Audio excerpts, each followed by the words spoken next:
Welcome once again to Speakeasy with Paul F. Tompkins. I am still Paul F. Tompkins, and you'll recognize my guest this time from his various film and television roles. He can be seen in the upcoming Dumb and Dumber 2 in theaters November 14th. Say hello to Rob Riggle. Rob, I'm saying hello to you right now. Hello, sir. Cheers. Thank you for being here. Nice enunciation, too, on Dumb and Dumber 2. Dumb and Dumber 2, because it's just the one O, because they're so dumb. Get it? That's the thing. I've actually put that out on Twitter and people correct me and I'm like, please don't go to see the movie because you don't get it. Do they really? Sure they do, because the punctuation police on Twitter, they're just hovering over the keyboard going, ha ha ha ha, and then you screwed up, Riggle. I'm like, actually, no. That is the absolute best when someone fails at pedantry, and you can turn it back around on them. Oh. Is there anything more sweet on this earth? There's very few things that hold that kind of satisfaction. Yeah. I mean, obviously, the obvious ones. Being in a convertible. That's what I was saying. Helicopter ride. That's what being in a convertible was to me. Well, yeah. I was taking it. The old-fashioned one where you have to do it by hand. What was some of the stuff when you were a little kid? What was some of the stuff that you loved, that you were drawn to as a comedy fan?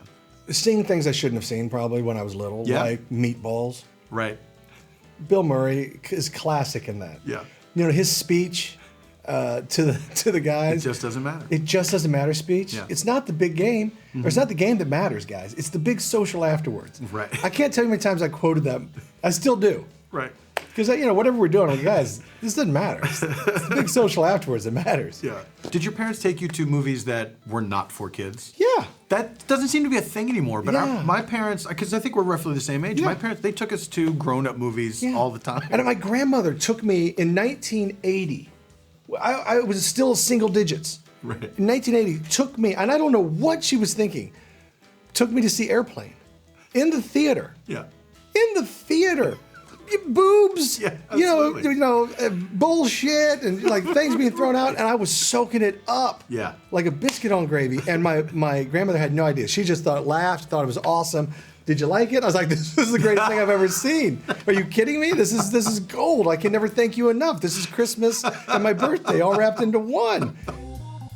So when you joined the Marines, I don't know if it's the same today, but I remember that at that age that was presented as, you'd see the commercials on TV, like this is a viable way for you to pay your way through college and give you some security and everything. Yeah. Was that the allure for you? Was it a matter of practicality, or was it something that you felt like I really want to do this?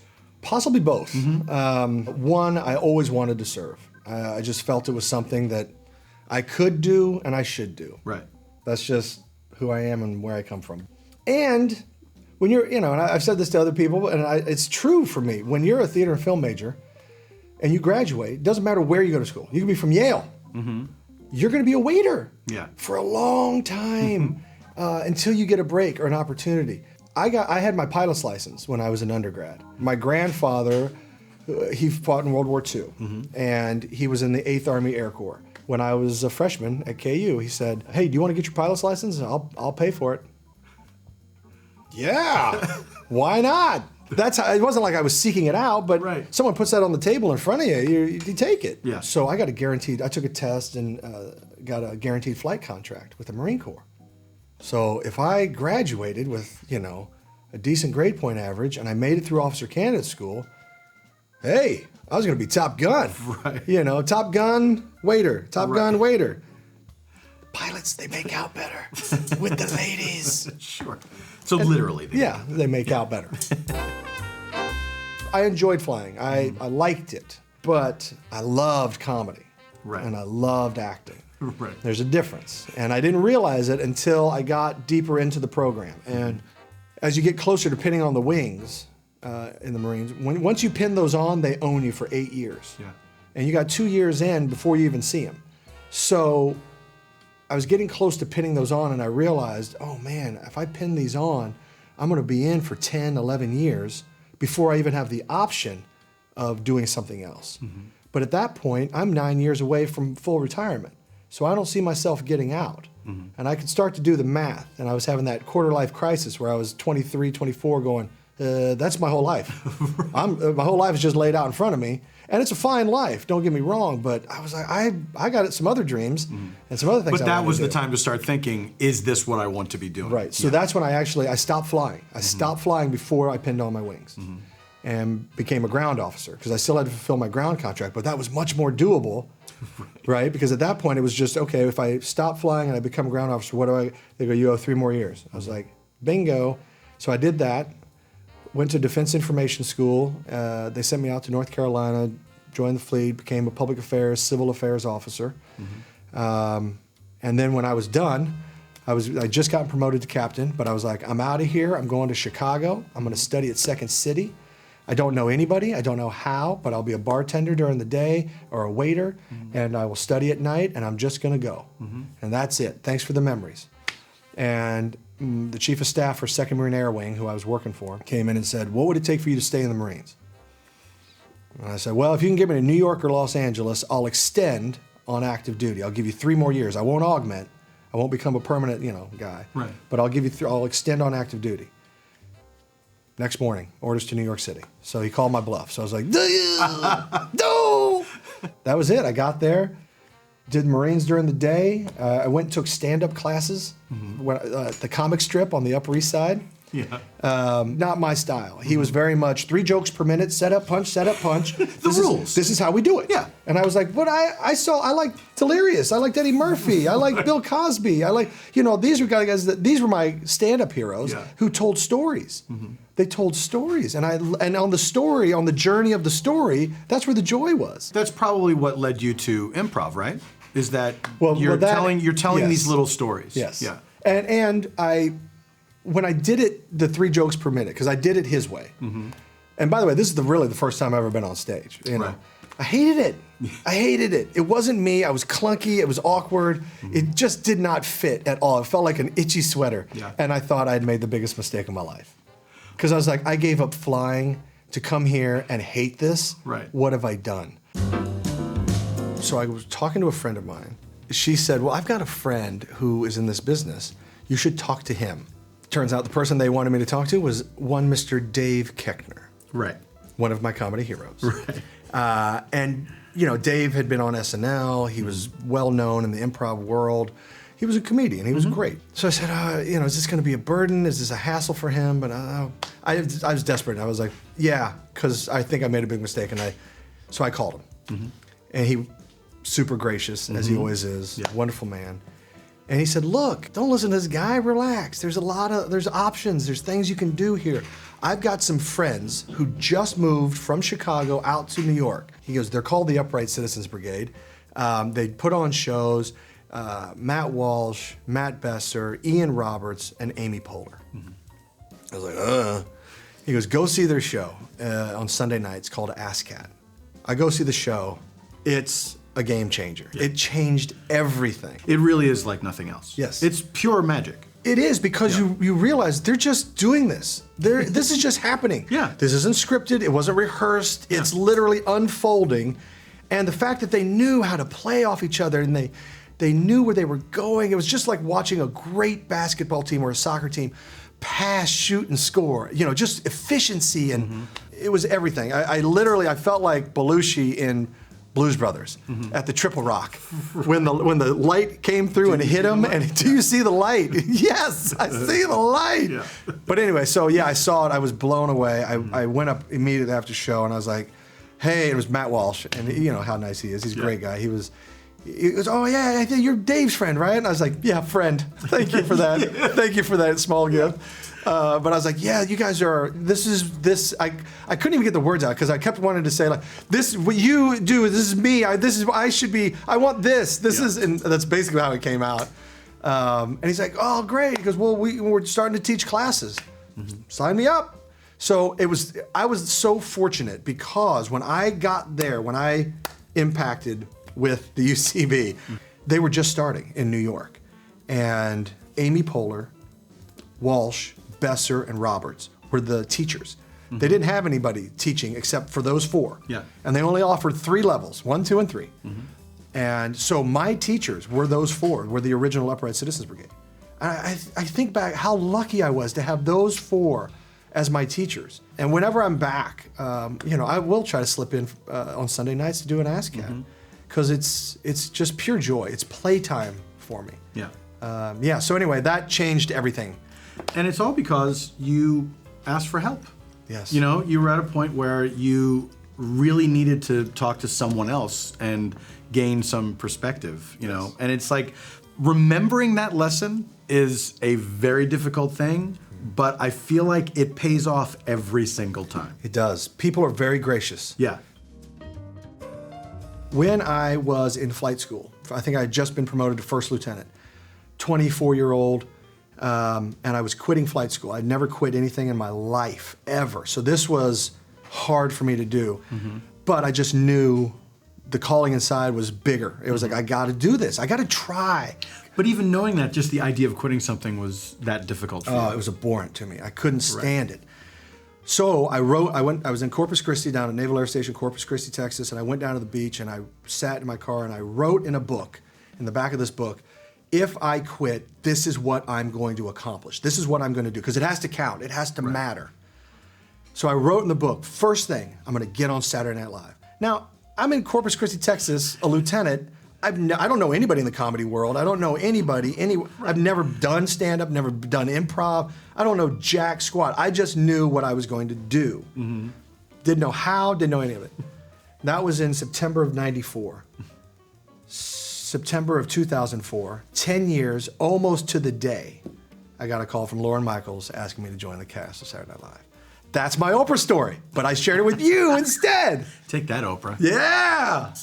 So anyway, but yeah, and there was a lot that came up between then, 2 wars, got married, a lot of things, a lot of distractions, but you just keep your eye on the prize. So my goal was to get on that show. Got on that show, first gig I ever got. That was my first job I ever got in comedy. Talk about the big one, in my opinion. And so I got it and I was like, oh shit, what do I do now?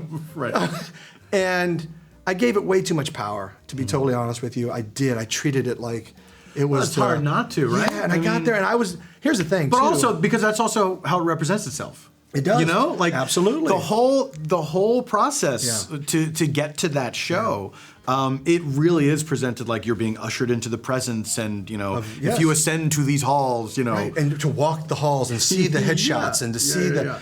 And that year, and I remember I talked to Will Ferrell about it because I said, "Hey, Will, you got any advice?" Because he was a host. And I said, "You got any advice for me?" And we were just in my office, just he and I, and he's the sweetest guy in the world. And he said, "Well, you're fucked." And I said, I'm sorry, what? No? He's like, well, look, he goes, you're not. But he goes, here's the thing. When I came on, there was 6 of us, 6 freshmen in our class. And the cast was 12. They had to use us every week. We were in sketches. They were using us. So we got to play. When I joined, there was a cast of 14, or maybe it was 14, and I was the only guy hired that year. Wow. So 1 freshman. Yeah. Talk about nobody to bond with, just me. And I still, in my opinion, and some others, I had a good year. I was in every show. I got a couple characters on air. I wrote a couple sketches that made air. So I was satisfied with my year. But from what I understand, it was an election year, and they didn't get the big bounce that they like to get in an election year. So they cleaned house. And the last one in was the first one out. But that's okay. I'm truly not bitter or angry or anything like that. Maybe a little while.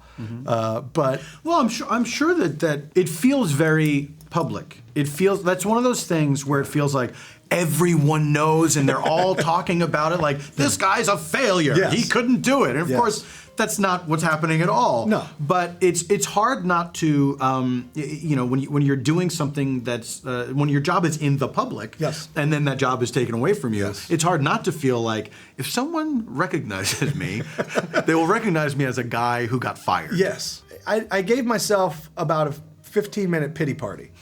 And it was a good one. But then I was like, I got to get back to work. And that was a big lesson, too, because when you get your first job and it's Saturday Night Live, I'm just thinking, well, it's SNL, so I'm good. Yeah. I mean, now it's just a matter of I'll put in hopefully 7 years on the show, maybe get a movie or two, and then stand by because Daddy's on his way. That's right. Yeah, I'm not thinking of the trajectories of other people who have not. Why would I? Why would I? And then, of course, it goes away. Yeah. And you realize, oh, wait a minute.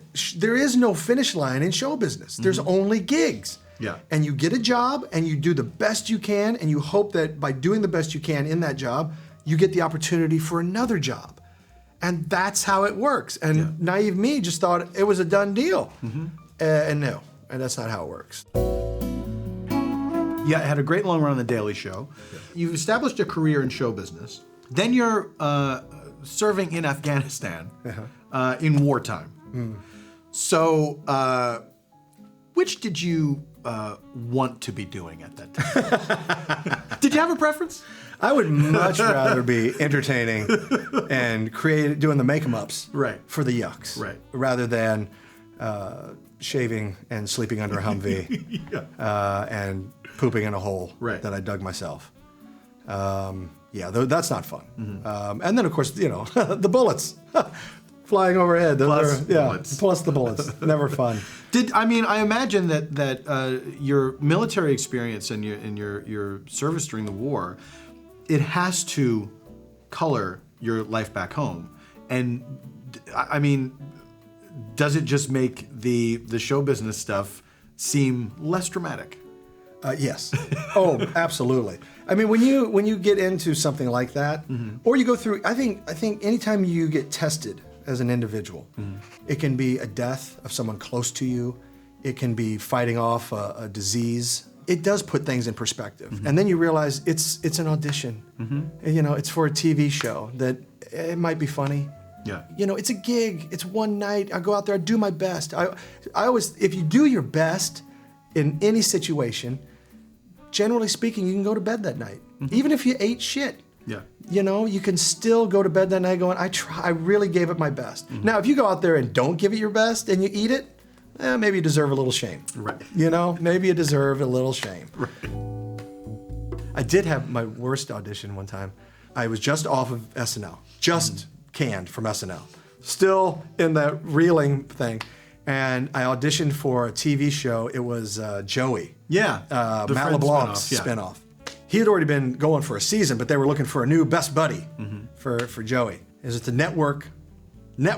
So now you got all of NBC network execs, all the studio execs, and Matt LeBlanc. And SNL is a NBC show, right? Yes. Yeah. Yes. So same network. All this. And LeBlanc finally, he shows up for the final. So I go in. I'm nervous. Again, I'm new. I'm still green. I really have had the SNL audition and now this. So I've never been into a studio or network audition, and I'm dying. I'm dying. And it's Matt LeBlanc too. I was a fan of Friends, so this is cool. And I walk in, and they're all sitting there, and it's just him and me, and we've got this scene to do. And we start the scene, and I'm supposed to be in the backseat of a car, and pop up and do something, right? And we start the scene. And my adrenaline's going, and I'm trying to be there in the moment, and I pop up, and I say the first thing, and he goes, aha, and he goes, what is that? And I go, nothing! Nothing! And I mean nothing. It was like I was standing in a warehouse of my brain, and it was totally empty, looking for the next line, looking for the words, and it wasn't there. And I go, oh, hey! I started doing noises. Started making noises, and everybody in the room's just like, what's going on? Because they've seen this before. They know they know the lines. Right. And I'm going, hey, huh? Joey? You're Joey! Joey! And we're in a car, we're driving. And then I go, you know what? I confessed. I just go, I finally had to stop and go, I don't know what I'm doing. I don't know what I'm saying. I'm totally lost. And there's like a couple people who were like, who appreciated it, and the rest were like, you're not professional. We're doing a sitcom, sir. A sitcom. Maybe you've heard of it. I'm going to slap you with my glove. Yeah. See you on the field of honor. Exactly. It was duel stuff. The stuff duels are made of, apparently, in network land. So then I go, I'm really sorry. I got something, let me try this again. And then I go down to pop up again and I realize, still don't know the line. Still don't know it.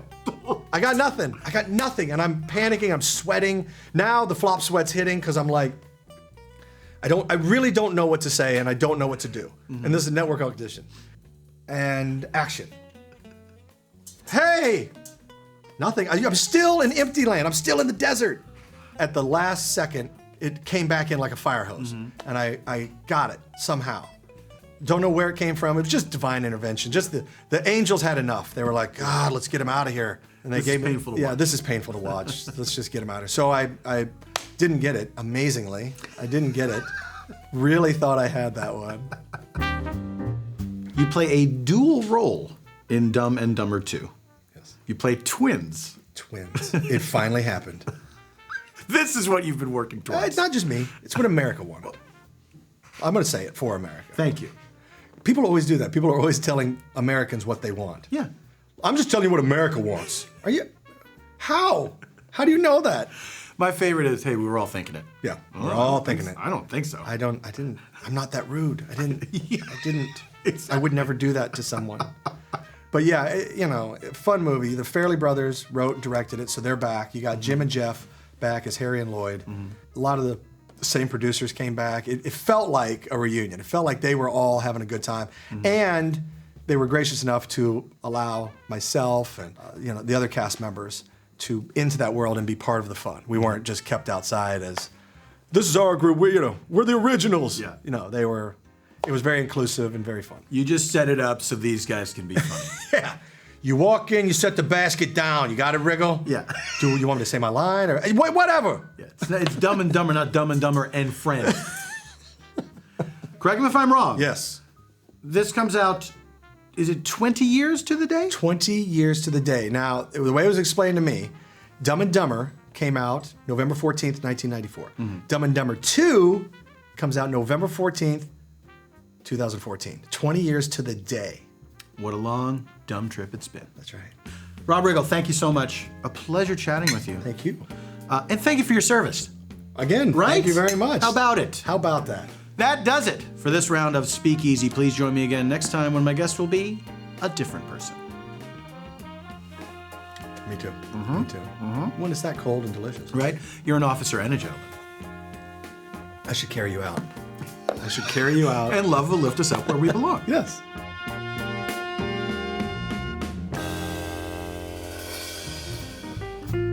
Help us go formal on Friday, November 7th to support men in need.